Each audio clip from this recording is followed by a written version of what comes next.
In German, they have und sie. In Spanish, they have el y la. In Russian, there's on y ona.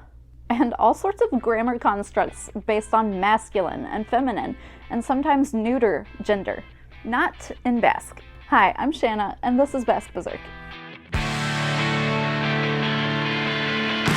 In Basque, there are no gendered articles that mean the, or a or an. There are no singular pronouns that are equivalent to he or she. That also means there are no gendered plural pronouns, like in Spanish with ellos and ellas. Finally, something easy in Basque.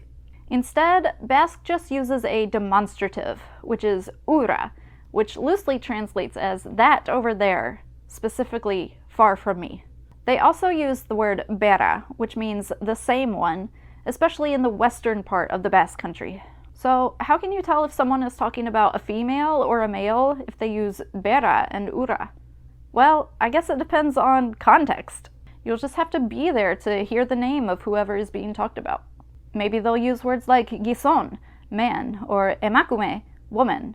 Or maybe they'll use mutil, boy, or neshka, girl. But generally, aside from a few words, standard Basque words are not gendered.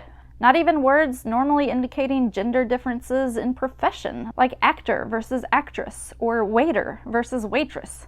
You just don't change a word to indicate masculine or feminine or neuter. This is different from how they do in other European languages, like in German or Spanish or Russian, but it makes it a lot easier on us English speakers. Of course, there are always exceptions. Some Basque speakers differentiate between male cousins with lehengushu and female cousins with lehengusiña. But then again, some Basque speakers use lehengushu for both. You might find prince for prince and princesa for princess, errege for king and erregiña for queen. For Mr. Echebarri, you can say Echebarri Jauna, and for Mrs. or Ms. Echebarri, you can say Echebarri Andrea.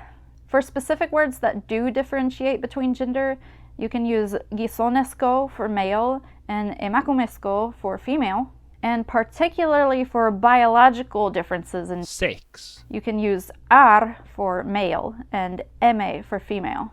Of course, some Basque speakers do take a page from Spanish and use o at the end of words for masculine and a at the end of words for feminine. A few certain nouns can be found to change form for the feminine.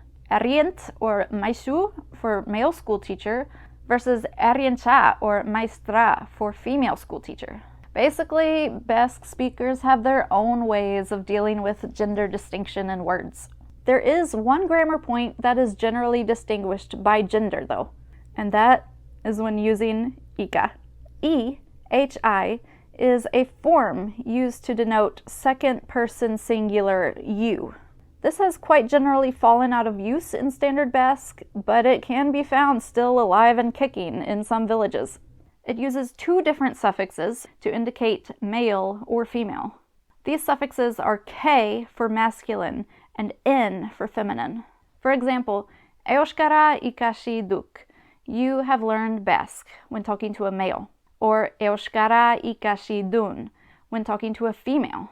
Or these appear as masculine a or feminine na, ori eman diat, I gave that to you, talking to a male. Or ori eman diñat, when talking to a female. However, there is a bit of evidence noted by Basque linguist De Rijk that the designated masculine marker can sometimes be used by a female, specifically when talking to herself. So it seems like there might be some blurry gender lines there as well. But that's not going to be discussed here. So yeah, Basque is not really a gender-specific language, so that's one thing you don't have to worry about when learning Basque. Thanks for watching! Agur!